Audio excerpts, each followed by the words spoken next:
activity extracurricular គឺជាកន្លែងដែលនិស្សិតគួរតែចាប់អារម្មណ៍ជាងគេពីព្រោះអីយើងអត់មានបទពិសោធន៍ក្នុងការធ្វើការងារទេអញ្ចឹង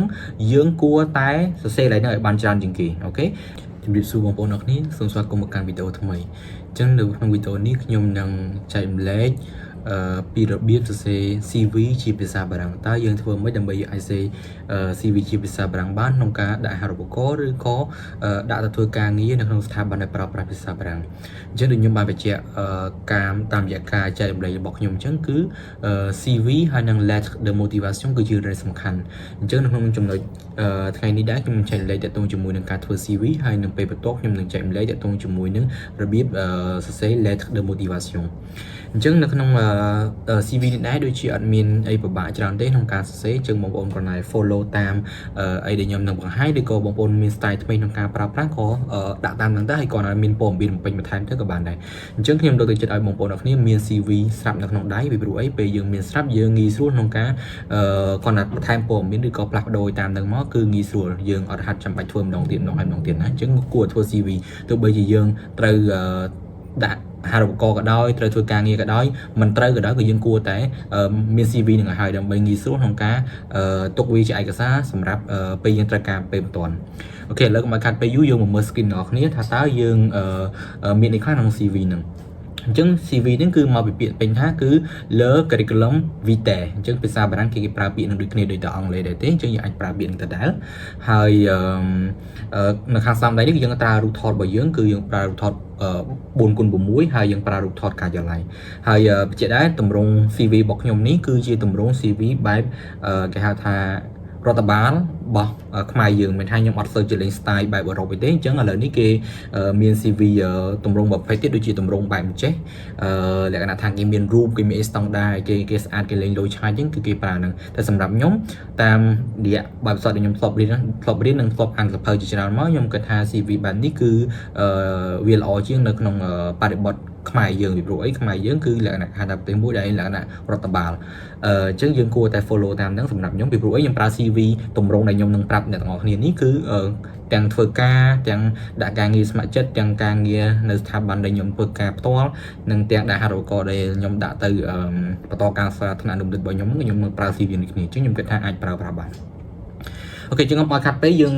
បន្តទៅមុខទៀតគឺតកតងជាមួយនឹងចំណងជើងអញ្ចឹងកន្លែងនេះតកតងជាមួយនឹងចំណងជើងដែលយើង CV របស់យើងហ្នឹងអញ្ចឹង CV ហ្នឹងមិនមែនប្រើមួយប្រើគ្រប់អស់ទេយើង CV ត្រូវបដូរទៅតាមការងារដែលយើងស្នើសុំអញ្ចឹងឧទាហរណ៍ក្នុងករណីនេះអញ្ចឹងគឺខ្ញុំដាក់ថា demande de books អញ្ចឹងមានថាជា CV ដែលខ្ញុំដាក់សម្រាប់សុំអាហារូបករណ៍អញ្ចឹងបើក្នុងករណីខ្ញុំទៅ stage ខ្ញុំដាក់ demande de stage អញ្ចឹងទៅខ្ញុំសុំ stage បើសិនជាការងារខ្ញុំដាក់កន្លែងការងារជាដើមអញ្ចឹងទៅអញ្ចឹងអា CV ទៅរត់ទៅតាមបរិបទការងារដែលយើងដាក់បន្ទាប់មកកន្លែងនេះគឺយើងប្រើនងឯប្រេនងអញ្ចឹងឈ្មោះរបស់យើងហើយនឹងឈ្មោះតកូលឈ្មោះរបស់យើងអញ្ចឹងយើងដឹងហើយឧទាហរណ៍ដូចឈ្មោះខ្ញុំ Limeta ជាដើមអញ្ចឹងទៅអូខេអញ្ចឹងគឺយើងសេពេញមកហើយបន្ទាប់មកទៀតអានេះគេហៅថាជាលក្ខណៈ coordinate អញ្ចឹង3ខាងលើជា coordinate ស្អីជា coordinate មានថាព័ត៌មានតាក់ទងមួយយើងសម្រាប់តំណែងតំណងមួយយើងផ្ទាល់ណាអញ្ចឹង coordinate ជាទូទៅគឺយើងមាន address អាសយដ្ឋានវាស្នាក់នៅហ្នឹងនៅភូមិអីឃុំអីស្រុកអីខេត្តអីឬក៏សង្កាត់អីខណ្ឌអីជាដើមទៅ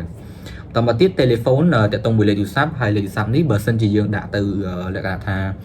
ស្នើសុំបែបបរទេសគឺយើងត្រូវដាក់បូក885ណា855តាក់ទងជាមួយនឹងប្រទេសរបស់យើងអញ្ចឹងគឺយើងដាក់បូកហ្នឹងទៅដូចជាហ្នឹងហើយអាចមើលខ្លួនឯងបន្ថែមទៀតខ្ញុំអត់ច្បាស់ទេថាបូកអីគេvoilà អញ្ចឹងយើងមើលបន្ថែមទៀតក្នុងករណីហ្នឹងណាអញ្ចឹងយើងដាក់លេខទូរស័ព្ទដើម្បីឲ្យគេទេមកយើងបានពីបរទេសមកកាន់តែគេតំណែងតែជាទូទៅគឺគេតាក់ទងតាមគួរកាយគឺ email យើងអត់នេះ say email ឲ្យច្បាស់លាស់ហើយឲ្យច្បាស់ថាចេះប្រើ email ហ្នឹងគឺជា email ដែលយើងទទួលសារឬក៏យើងផ្ញើសារសុំសួរអីទៅវិញទៅមកគឺយើងប្រើតាមតំណែង email អញ្ចឹងនៅករណីផ្លូវការគឺគេអាចដែរប្រើTelegram ដែលគេប្រើតែ email ទេចឹង email ត្រូវតែជា email ផ្លូវការដែលយើងប្រើអូខេអាហ្នឹងចំករណីទី1តមកទៀតតកតងជាមួយនឹង information personnel តកតងមួយព័ត៌មានផ្ទាល់ខ្លួនមួយចំនួនដែលយើងគួរដឹងអញ្ចឹងម្ដងទៀតខាងលើគឺជា coordinate តកតងជាមួយនឹងសម្រាប់តំណែងហើយទី2គឺជាព័ត៌មានផ្ទាល់ខ្លួនអញ្ចឹងព័ត៌មានផ្ទាល់ខ្លួនហ្នឹងយើងមាន genre ហ្នឹងគឺ page ឬក៏អ្នកខ្លះគេប្រើពាក្យ sex ក៏បានដែរដូចគ្នាទេអញ្ចឹងយើងស្អីក៏ប្រុស masculine ឬ feminine បន្តមកទៀត situation familial situation familial នេះគឺតកតងជាមួយនឹងខ្មែរយើងហៅថាស្ថានភាពគ្រួសារតែយើងនៅលាវឬយើងមានគ្រួសារហើយអីជាដើមហ្នឹងណាគឺ célibataire ឬក៏ marié អូខេ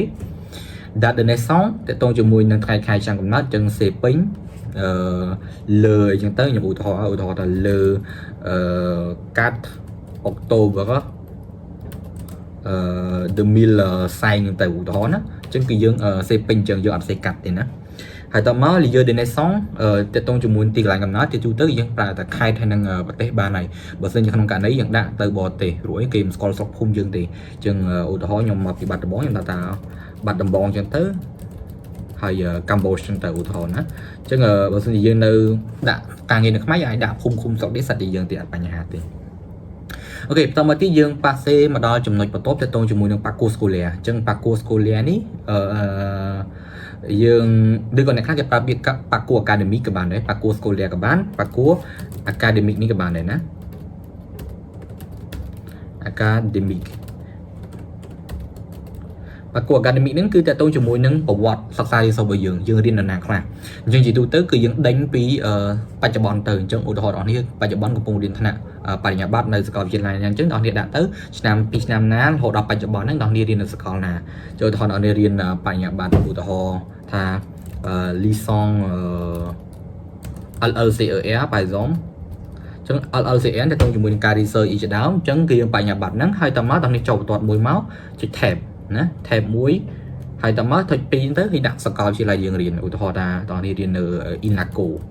ចុចដាក់ INACO អញ្ចឹងទៅអញ្ចឹងយើងមើលមកឲ្យវាស្មើគ្នាណាអញ្ចឹងពេលយើងសរសេរយើងឲ្យមានរបៀបរបបវាស្មើគ្នាទៅអញ្ចឹងបន្តមកទៀតបងប្អូនដាក់មកបងប្អូនរៀនបន្តមកបងប្អូនមានរៀនសាកលណារៀនបើរៀនសាកលណាបងប្អូនដាក់អញ្ចឹងដែរមកហើយបើអត់ទេការវិទ្យាល័យពីឆ្នាំណាដល់ឆ្នាំណាហើយចាប់បាត់ដូចឆ្នាំណាដើមទៅអូខេអានេះទៅដល់ជាមួយនឹង parcours scolaire តមកទៀត parcours professionnel អញ្ចឹងចំពោះ parcours professionnel នេះគឺអ្នកខ្លះគេប្រើពាក្យថា experience បទពិសោធន៍អញ្ចឹងបទពិសោធន៍ការងារទាំងអស់គ្នាដូចគ្នាមានការងារដាក់ចូលទាំងអស់មកណាយើងធ្លាប់ធ្វើការងារអីខ្លះយើងដាក់ចូលមកហើយបញ្ជាក់មកទៀតគឺរៀបរាប់ពីបច្ចុប្បន្នដេញទៅក្រោយអញ្ចឹងអាណាយើងកំពុងធ្វើគឺយើងដាក់លើគេនឹងម្ដងអូខេហើយជាទូទៅសម្រាប់និស្សិតគឺពិបាកតិចតទៅជាមួយនឹងត្រង់ចំណុច parcours professionnel នេះដោយសារតែយើងជានិស្សិតយើងអត់សូវមានការងារធ្វើទេអញ្ចឹងពីច្រើនយើងរៀនអញ្ចឹងហើយបានខ្ញុំបទពិសោធន៍ពេលខ្ញុំចែកម្លែកទៅកាន់សិស្សរបស់ខ្ញុំពេលខ្ញុំបរៀនទៅដល់ខ្ញុំចែកម្លែកថាឲ្យយើងព្យាយាមធ្វើការងារស្ម័គ្រចិត្តឬក៏សំដៅការងារ part time ឲ្យជាដើមដើម្បីយើងមានអីយើងសរសេរក្នុង CV អូខេប៉ុន្តែអីទីខ្ញុំប្រាប់ថាយើងគួរធ្វើមិនពេលយើងអត់មានបទពិសោធន៍ការងារបន្តមកទៀតតកតងជាមួយនឹង informatique connaissance informatique តកតងជាមួយនឹងបច្ចេកវិទ្យាតោះនេះចេះប្រើ Microsoft Word Excel PowerPoint Adobe Photoshop អីជាដើមអត់ដែលនេះចេះប្រើតកតងជាមួយនឹងអ៊ីនធឺណិតហ្នឹង technology ហ្នឹងទាំងអស់នេះដាក់ចូលមកដើម្បីឲ្យគេដឹងថាគុណភាពរបស់គ្នាក្នុងការប្រើប្រាស់បច្ចេកវិទ្យាហ្នឹងគឺមានកម្រិតណាហើយបញ្ជាក់ថាបច្ចុប្បន្ននេះគឺបើយើងអត់ចេះឲ្យបច្ចេកវិទ្យាហ្នឹងទេមកល្មមគឺយើងពិបាកចូលក្នុងវិស័យការងារតិចឬក៏បើយើងដាក់ហាត់ឧបករណ៍អីវាពិបាកបន្តិចណាចឹងយើងអាចដាក់តាមហ្នឹងទៅតមកទៀតតទៅជាមួយនឹង langue ហ្នឹងគឺភាសាអញ្ចឹងធម្មតាគឺភាសាខ្មែរហ្នឹងឯងគឺ langue maternelle ភាសាកំណើតអញ្ចឹង français គឺភាសាបងដែលអ្នកដាក់អញ្ចឹងជាទូទៅគឺយើងដាក់សញ្ញាបត្រ DELF ណាអញ្ចឹង DELF B1 B2 អញ្ចឹងទៅណា C1 C2 ទៅតែយើងតាមយើងមានជាក់ស្ដែងហើយកម្រិតភាសាអង់គ្លេសគឺអ្នកដាក់ធម្មតាតាមរយៈហ្នឹងទៅគឺ IEL បាយសម IELTS IEL 5.5 ទៅឧទាហរណ៍ណាយើងមាន IEL ហើយថៃហ្នឹងសម្រាប់ខ្ញុំចេះភាសាថៃខ្ញុំចេះពីម៉ាច់ខ្ញុំដាក់ទៅកែលកម៉ូអញ្ចឹងទៅឧទាហរណ៍ណា voilà ចឹងមែនកែលកម៉ូមិននិយាយបានមួយម៉ាត់ពីរម៉ាត់អីចឹងទៅសวัสดีครับผมឈឺអញ្ចឹងទៅណាហ្នឹងគឺតកតងជាមួយនឹងភាសាបន្តមកទៀតតកតងជាមួយនឹង activité extrascolaire activité extrascolaire គឺជាកន្លែងដែល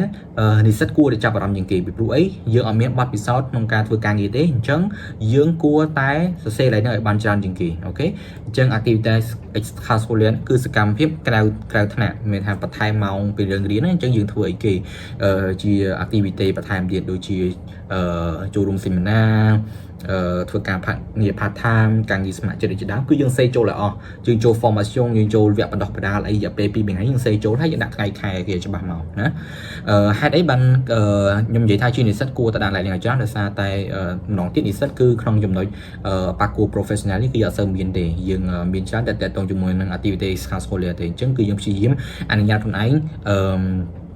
ពេញលេងនៅច្រើនអញ្ចឹងដើម្បីពេញលេងច្រើនបានគឺយើងត្រូវតែទៅធ្វើការងារ part time ស្ម័គ្រចិត្តឲ្យបានច្រើនណាទៅវាអាចទៅរួចបន្តមកទៀតអង្គការ៉េនេះគឺតកតងជាមួយនឹងគេហៅថាចំណងចំណូលចិត្តរបស់យើងពេលទំនេរ logic អ្នកខ្លះគេប្រាប់ពីថាចង់អង្គការ៉េក៏បានដែរខ្ញុំកាត់ប្រើអង្គការ៉េកាត់ចឹងទៅអញ្ចឹងយើងដាក់មកសកម្មភាពយើងជួយចិត្តធ្វើពេលទំនេរជួយចិត្តធ្វើអីខ្លះអញ្ចឹងខ្ញុំដាក់ប្រហែលប៉ុណ្ណឹងហើយដល់នេះគួរតែប្រយ័ត្នក្នុងការដាក់ឡើងនឹងដែរពីព្រោះអីកន្លែងហ្នឹងគឺគេអាចសន្មត់ថាយើងជាមនុស្សប្រភេទមិនបានតាមរយៈអង្គការ៉េនឹងដែរចូលឧទាហរណ៍ថាយើងជួយចិត្តលេង game យើងចូលចិត្តមើល YouTube មើលលេង Facebook អាហ្នឹងគឺគេតែគេហៅថាម៉ៅយើងតាមហ្នឹងឯណាអូខេអញ្ចឹងចំណុចចុងក្រោយគឺជាចំណុចដែលសំខាន់បំផុតដែលអ្នកនាងត្រូវមានគឺ reference ហ្នឹងគឺគេហៅថាបើយើងធម្មតាតែឯកសារយោងតែក្នុងករណីនេះគឺយើងសំដៅទៅលើលោកគ្រូអ្នកដែលបញ្ជាក់ថាឯកសារយើងនឹងពិតជាត្រូវមែនហើយជាទូទៅចំពោះ reference ហ្នឹងគឺយើងដាក់គ្រូឬក៏មេនៅកន្លែងការងាររបស់យើងចឹងត្រង់ចំពោះ reference នេះខ្ញុំសូមបញ្ជាក់ច្បាស់ថាមុនអ្នកនាងដាក់គឺអ្នកនាងត្រូវសុំការអនុញ្ញាតពីម្ចាស់សម័យខ្លួនផ្ទាល់បើមិនអញ្ចឹងទេ reference ហ្នឹងគឺអាចនឹងមានបញ្ហាឬក៏ជាបទពិសោធន៍របស់ខ្ញុំផ្ទាល់គឺអាចនឹងអ្នកដែលយើងដាក់ reference ហ្នឹងគាត់អត់សប្បាយចិត្តជាដើមព្រោះអីយើងអត់បានជូននឹងគាត់ទៅមុនអញ្ចឹងអ្នកនាងត្រូវតែសុំអនុញ្ញាតគេមុននឹងដាក់ reference ហ្នឹងអញ្ចឹងយើងមិនមែនចេះតែដាក់សាច់ចិត្តយើងទេអូខេបន្តមកអញ្ចឹងយើងដាក់ឈ្មោះរបស់គាត់ទៅហើយដាក់តួនាទីរបស់គាត់នឹងជាណាអញ្ចឹងម្ដងទៀតជាទូទៅគឺគ្រូហើយនឹងអ្នកដែលគេថា director មេរបស់យើងនៅកន្លែងការងារហើយយើងដាក់លេខទូរស័ព្ទរបស់គាត់មកហើយដាក់ mail របស់គាត់មកជាការស្រេចហើយអញ្ចឹងសរុបមកCV របស់ខ្ញុំហ្នឹងគឺស្រួលអញ្ចឹងទេនិយាយថាខ្ញុំលុបព័ត៌មានអស់ហើយអញ្ចឹងសល់តែបន្តិចទេតែបើខ្ញុំវាយចូលទៅគឺវាច្រើនមានច្រើនអញ្ចឹងទៅអញ្ចឹងខ្ញុំអត់បង្ហាញព័ត៌មានតខ្លួនរបស់ខ្ញុំអីទាំងអស់ពេកទេបងប្អូនអាចយកទៅបំពេញបន្ថែមហើយបើមានចម្ងល់អីអាចសួរខ្ញុំបានទៀតអញ្ចឹងបញ្ជាក់ម្ដងទៀត CV មិនមែនមានតែមួយទម្រង់ទេមានច្រើនទម្រង់បងប្អូនចង់ធ្វើរបៀបម៉េចក៏បានដែរប៉ុន្តែព្យាយាមឲ្យមានព័ត៌មានទាំងអស់ហ្នឹងនៅក្នុង CV របស់បងប្អូនហើយបញ្ជាក់ផងដែរថា CV របស់យើងគួរតែធ្វើឲ្យហើយកុំចាំដល់ពេលបានយើងធ្វើពីព្រោះអីCV វាសំខាន់ក្នុងនាមជាអ្នករៀនសូត្រគឺប្រវត្តិរូបសង្ខេបហ្នឹងគឺយើងត្រូវតែមានកុំដល់ពេលចាំបាច់យើងបន្តយកដឹងថាយើងទៅធ្វើបែបមិនរបៀបមិនដែរទេអូខេអញ្ចឹងសរុបមកវិញវីដេអូនេះគឺមានតែប៉ុណ្្នឹងឯងខ្ញុំចែកលេខតទៅជាមួយនឹងការធ្វើ CV ហើយបើសិនជាមានកំហុសអីសម្រាប់អ្នកដែលមានបទពិសោធន៍ច្រើនអាចជួយកែតម្រូវ comment ខាងក្រោមខ្ញុំនឹងព្យាយាមកែតម្រូវបន្ថែមដើម្បីចែកម្លែកទៅកាន់អ្នកដែលចង់ធ្វើ CV ជាភាសាបារាំងហ្នឹងឬក៏អ្នកដែលធ្វើ CV ជាភាសាផ្សេងៗទៀតអាចយកគំរូតាមនឹងក៏បានដែរណាហើយ